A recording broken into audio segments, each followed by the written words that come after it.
Welcome to உங்கள் நான் கமல் ஹாசன். இந்த வீடியோவில் நம்ம கமல் சார் பற்றின ஒரு புதிய தகவல் தான் டிஸ்கஸ் பண்ண போகிறோம். ஆக்சுவலாக நேஷனல் அவார்டு ஒன்று அறிவிச்சாங்க. சிறுவண்டுலேருந்து எல்லாம் ஆடிட்டு இருக்குங்க. கமலஹாசனோடு நாங்கள் முந்திட்டோம், நாங்கள் தான் நேஷனல் அவார்டு கிங்கு, நாங்கள் தான்டா பயங்கரம் அப்படின்ற மாதிரி. இன்னொரு பக்கம் 4வது அவார்டு வாங்கின மம்முட்டியே அவர் அமைதியாக இருக்கார். கமலஹாசன் யாருன்னு தெரியுமா? கம்மான் வாங்கடா, கமலஹாசனை கேட்ச் பண்ணுவோம்டா, அவரை மாதிரி பண்ண முடியுமான்னு பார்ப்போம்டா அப்படின்ற மாதிரி அந்த மனுஷன் அவர் இறங்கி சில விஷயங்கள் வந்து பண்ணிகிட்ருக்கு. சரி, அப்படின்னு நடந்த சம்பவம், அதை பற்றி தான் இந்த வீடியோவில் முழுவதுமாக வந்து பேச போகிறோம். ஸோ வீடியோக்குள்ளே போகிறதுக்கு முன்னாடி நம்ம சேனல் நீங்கள் புதுசாக இருந்தீங்க அப்படின்னா கண்டிப்பாக சப்ஸ்கிரைப் பண்ணி உங்கள் ஆதரவு கொடுங்க. வீடியோ மறக்காமல் ஒரு லைக் போட்டுக்கோங்க. இப்போ நம்ம வீடியோக்குள்ளே போகலாம். ஆண்டவா, தயவு செஞ்சு அரசியலாம் நமக்கு வேண்டாம் ஆண்டவா. நீங்கள் டிஎம்கேவோ டிவிகேவோ அடுத்த ஃபியூச்சர் என்ன பண்ண போகிறீங்கிறது அதை தூக்கி போடுங்க. எங்களுக்கு தேவை கற்ப கிரகம் விட்டு சாமி வெளியேறுது, இது நியாயம் என்று கூற நாங்கள் தான் அப்படின்ற மாதிரி, வாங்கய்யா தலைவா அப்படின்ற மாதிரியான ஒரு பாயிண்ட் ஆஃப் வியூவில் நாங்கள் வந்து பார்த்தீங்கன்னா உட்காந்து காத்து கிடந்தா நீங்கள் வந்து அறிவிப்பு இல்லாமல் ரஜினி சாருக்கும் சிவகார்த்திகேயனுக்கும் படம் கொடுத்துட்ருக்கீங்க. உங்களுடைய படம் எப்போன்னு கேட்டால் நாங்கள் கிராஃபிக்ஸ் பண்ணுறோம், அது பண்ணுறோம், இது பண்ணுறோம்னு சொல்லிட்டு இன்னமும் வந்து பார்த்தீங்கன்னா எந்த அறிவிப்பும் இல்லாமல் வந்து கொண்டிருப்பது அப்படிங்கிறது எங்களுக்கு ரொம்ப ஆச்சரியமாக இருக்குது. ஸோ அதை ஏதாவது பண்ணி கொஞ்சம் வெளியே கொண்டு வாங்க அப்படிங்கிறத நம்ம ரெக்வஸ்ட்டாக முதல் வச்சுக்கிட்டு அதுக்கடுத்து நம்ம வீடியோக்குள்ளே போகலாம். சரியா? ஸோ ஃபஸ்ட்டு டாப்பிக்கே வந்து பார்த்தீங்க அப்படின்னா நேஷ்னல் அவார்டு கொடுத்த உடனே இந்த மீடியா சேனல்ஸ்லாம் வந்து பார்த்தீங்கன்னா தனுஷ் என்னமோ பயங்கரமான ஒரு நடிகர் அப்படின்ற மாதிரியும் எக்ஸாகரேட் பண்ணுறாங்க. அதாவது நேஷ்னல் அவார்டுடைய கிங்கே அவர் தான், நேஷ்னல் அவார்டை கண்டுபிடிச்சதே அவர் தான். இந்த நேஷ்னல் அவார்டு வந்து இவருக்கு கையில் வந்து அப்படியே குதூகல ஆகுது. அது மட்டும் இல்லாமல் நேஷ்னல் அவார்டுன்னு பேர் வைக்கக்கூடாது, மாதிரி தனுஷ் அவார்டுன்னு வைக்கணும் அப்படின்ற லெவலுக்கு மீடியா வந்து முட்டு கொடுக்குறாங்க. உடனே கமல் சார் ரசிகர்கள் சப்போர்ட் பண்ணுற மாதிரி தனுஷுக்கு வாழ்த்துக்கள் சொல்லிட்டு இருக்காங்க ஒரு பக்கம். இன்னொரு பக்கம் தனுஷ் ஃபேன்ஸ் என்ன பண்ணுறாங்கன்னா, தனுஷ் பார்த்தியா கமலஹாசன் அவரை சர்பாஸ் பண்ணிட்டார் அப்படின்றாங்க. அங்கிட்டு உடனே கமலஹாசன் சர்பாஸ் இந்தியன் சினிமாடா அப்படின்னு சொல்லி ஒரே அடியாக போட்டு உடச்சிட்டாங்க நம்ம கமல் சார் ஃபேன்ஸ். பட் இருந்தாலும் உள்ள மூச்சிக்கெல்லாம் வந்து கொடுக்க முடியுங்கன்னா நம்ம என்ன பண்ண முடியும் அப்படிங்கிறது ஒரு பக்கம் உங்களுக்கு தெரியுதா? நம்ம ஆண்டவர் வந்து வெளியே வந்து 4வது எப்போ கொடுப்பார் அப்படின்ற மாதிரி இப்போ எனக்கு வெளியேறிடுச்சு. இந்த மிளகா அரைக்கிற மாதிரி ஆண்டவருக்கு ஏதாவது பண்ணால் அவர் வருவாரான்னு தெரில. இப்போது கருப்பு படத்தில் சூர்யாவுக்கு வந்து மிளகா வந்து அரைச்சாதான் வந்து அவர் வராரு இறங்கி அப்படிங்கிற மாதிரி கமலஹாசன் சாருக்கு வந்து நாம் என்ன பண்ணணும் அப்படிங்கிறது தெரில, அவர் வருவாரா அப்படிங்கிற மாதிரி எங்களுக்கே வந்து தோணிச்சு. அதுக்கு தான் வந்து நாங்கள் மூடிட்டு இருக்கோம் அப்படின்னு சொல்லிட்டு நம்ம அன்பறிவு குறி கேட்குறப்ப அவங்க சொல்லிட்டாங்க, இருங்கப்பா நாங்கள் அதனால தான் ரொம்ப பிரசங்கப்படுத்தலை, வெயிட் பண்ணுங்கள், கேஸ் 237 வந்து நல்லாயிருக்கும், கண்டிப்பாக நேஷனல் அவார்டு இருக்குது அப்படின்றாங்க. ஓகே, எங்களுக்கு அது நம்பிக்கை இருக்குங்க, இல்லைன்னு சொல்லலை. இருந்தாலும் ஏதாவது ஒன்று அப்டேட் கொடுத்தா நாங்களும் வந்து பார்த்தீங்கன்னா திண்டுக்கல் போகும், தூத்துக்குடி போகும், எல்லாத்தையும் சொல்லி தெரியும். அதை விட்டு நீங்களே வந்து பொத்தனாப்பில் வச்சோம்னா போதும்டா சாமி, இந்தியன் 2க்கும் தக்லீஃப்க்கும் நீங்கள் பண்ணது எங்களுக்கு போதும் அப்படின்ற மாதிரி நீங்கள் எனக்கு கேட்குறது புரியுது. ஏன்னா அப்படியே ஒரு படத்தை நம்ம எவ்வளோ தூரம் பூதாகரமாக பண்ணுறோமோ, நீங்கள் என்ன தான் பண்ணாலும் சரி, எவ்வளோ பிரம்மாண்டமாக இருந்தாலும் சரி, இப்போதைக்கு கிரவுண்ட் ரியாலிட்டியோடைய கதை பண்ணணும் அப்படிங்கிறது தான் பாயிண்ட்டு. ஓகேவா? அதை நீங்கள் புரிந்து கொள்ள வேண்டும் அப்படிங்கிறது தான். ஓகே, உதாரணத்துக்கு சொல்லணும்னா இப்போ பிரம்மயுகம் எடுத்துக்கிட்டிங்கன்னா மம்முட்டிக்கான ஒரு ஸ்கிரிப்ட், அவர் மம்முட்டி வந்து அது ஸ்கிரிப்டில் தான் இருப்பார் தவிர அவர் ஹீரோவாக வந்து இருக்க மாட்டார்.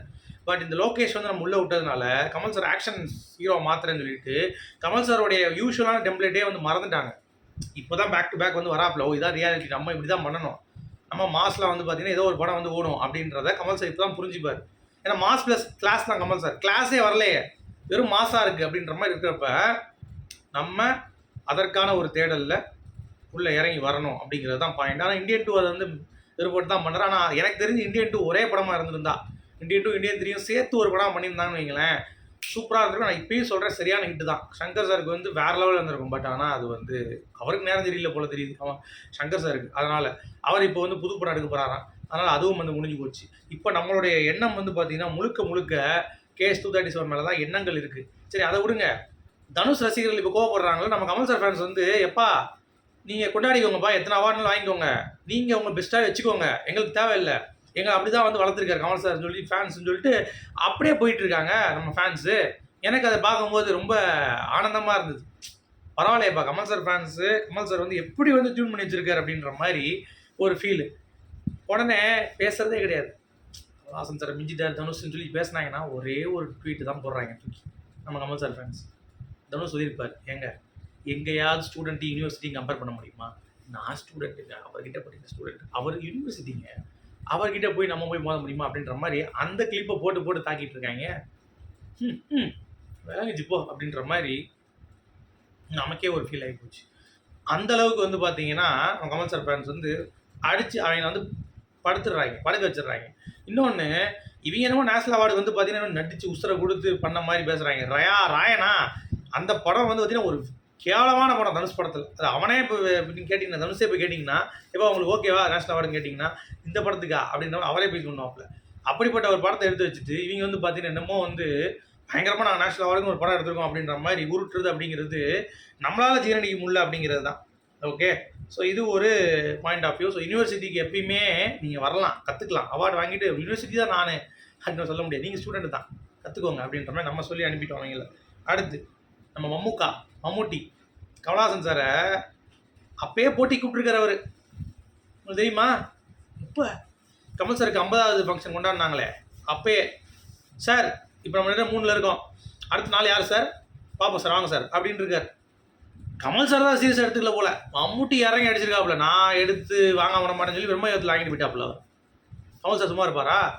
இப்போ பாருங்க, நான் சொன்ன விஷயத்தை நீங்கள் சீரியஸாக எடுத்துகிட்டு உடனே நீங்கள் பண்ணிட்டீங்க. மம்முக்கா அப்படின்ற மாதிரி போட்டுட்டு சூப்பர் அப்படின்னு சொல்லிட்டு அவர் வாழ்த்து தெரிவிச்சிட்டாரு. ஆனால் கமல் சார் சும்மா இருப்பாங்களா? எங்களுக்கு ஒன்று கொடுங்க ஆண்டவா அப்படின்னு சொல்லிட்டு கீழே கமெண்ட் அடிக்க ஆரம்பிச்சிட்டாங்க. உடனே ஆண்டவர் சும்மா இருப்பாரா? கேஸ் 237 மெருகேற்றுவோம். நம்மளுடைய மொத்த ரைட்டிங் உள்ளே போடுவோம். ஒரு அவார்டை வாங்குவோமே. நமக்கு அவார்டெலாம் சும்மா சாதாரண விஷயங்க. போய் என்ன ஒன்று குடியா அப்படின்னு சொல்லிட்டு வாங்கிட்டு வந்துடலாம். கமல் சார் நினச்சாருன்னா easy. Not hard for someone like மம்முட்டியாக இருக்கட்டும், தனுஷாக இருக்கட்டும், எவனாக இருக்கட்டும். எல்லாம் ரிஸ்க் எடுக்கணும். நம்ம ரஸ்க் சாப்பிட்ற மாதிரி தான் நம்ம ஆள். ஏன்னா குடியா அப்படின்ற மாதிரி வந்து அடுத்த வருஷம் வாங்குறதுலேயே பண்ணுறாரா இல்லையான்னு பாருங்க. எழுதி வைங்க. கலைத்தாயின் மூத்த மகனுங்க. அவருக்கு கிடைக்கலன்னா என்ன விட்டுருவோமா? பாருங்க, 1 அடிப்போம், 2 அடிப்போங்க. அமிதாப் பச்சனு மம்முட்டி 2ஐயும் முடிப்போம், 5ல் போவோம். என்ன யாருக்கிட்ட போகடா அப்படின்ற மாதிரி தான் இருந்துச்சு. சரி, இப்போ அடுத்து ஒரு டேரக்டர்ஸ்க்கு ஒரே ஒரு விஷயம். நியூ டேரக்டர் சார் இருந்தீங்கன்னா கமல் சார்ட்ட அப்ரோச் பண்ணுங்க. கமல் சாரை வச்சு நீங்கள் கதை எழுதுங்க. அவர் மாஸ் ஹீரோ அப்படின்னு வச்சு வராதிங்க தயவு செஞ்சு ப்ளீஸ். தேங்க்யூ. அடுத்து சாண்டி மாஸ்டர். பேர் சொல்லும் விலையில் கமல் சார் வந்து பார்த்தீங்கன்னா டான்ஸ் ஆடிருப்பார், பயங்கர எஃபர்ட் போட்டிருப்பார்ல. இந்த படம் நீங்கள் 44 இயர்ஸ்க்கு வந்து நம்ம பேசியிருந்தோம். ஒரு பாயிண்ட் மறந்துட்டேன் அதில். ஆக்சுவலாக அந்த படம் சம்பளம் வாங்க நடிச்சாராங்க கமல் சார். என்னையா சொல்கிறேன்றீங்களா? எனக்கே ஷாக்கு. சரியா? அது சாண்டி தான் சொல்கிறாப்புல. ஏன்னா தானே பண்ணிட்டு போயிருக்கலாம். ஆனால் அவர் அப்படி பண்ணல. உட்காந்து ஒர்க் பண்ணார். அந்த படத்துக்காக மெனக்கிட்ட டான்ஸ் ஆடினார். டாப் அப்படின்ற டான்ஸ்லாம் வந்து பண்ணார் அப்படின்ற மாதிரி சாண்டி சொல்ல முடியுது. அப்போ நீங்கள் யோசிச்சுக்கோங்க, எப்படிப்பட்ட டெடிகேஷன் இருக்கிறனால கமல் சார் வந்து இப்படி நம்ம. அதனால தான் நான் பேசிகிட்டு இருக்கேன். இல்லாட்டி எவனாவது பற்றி பேசுவானாங்க? நம்மள மாதிரி ஒரு ஆள் எவனா பேசுவோமா? அடுத்து அவார்டுக்கு ஏன் வாங்கலை அப்படின்னு சொல்லி அடுத்து ஒருத்தங்க கேட்டேன். நீங்கள் சொல்லிடுங்க. ஏன்னா இல்லைடா, வீட்டில் எல்லா அவார்டும் எடுக்க வச்சாச்சு, எதுவும் இடம் இல்லை. இப்போ அதுதான் கமல் சார் வந்து பார்த்தீங்கன்னா வீடை இன்னொரு ஷெல்ஃப் எக்ஸ்ட்ரா போடுறாராம். இன்னொரு 5-6 அவார்டுக்கு. ஸோ அது வந்த பிறகு ஆஸ்கார் அவார்டு இருக்கலாம், நேஷனல் அவார்டு இருக்கலாம். அது அவரோட மைண்டை பொறுத்து. வெயிட் ஃபோக்ஸ் அப்படின்ற மாதிரி ஓவராக பில்டப் கொடுக்காது அப்படின்றீங்களா? கமல் சார் வந்து பார்த்தீங்கன்னா கன்ஃபார்மாக நேஷனல் அவார்டு அதெல்லாம் வாங்குற ஒரு பக்கம் நம்பிக்கை இருந்தாலும் அவருடைய டீம் வாங்கினாலும் அந்த நம்பிக்கை அவருக்கு இருக்குது பாருங்கள். அவர் வாங்கியிருக்காருல்ல இந்த வட்டம். யார்? அமரனுக்கு 3 அவார்டுங்க. எவ்வளோ பெரிய விஷயம். கல்கி ஒன்று வாங்கியிருக்காங்க. அப்போ அவர் நினச்சி வாங்க முடியாதா? உங்களுடைய கருத்துக்கள் வரக்கூடிய மீண்டும் சொல்லி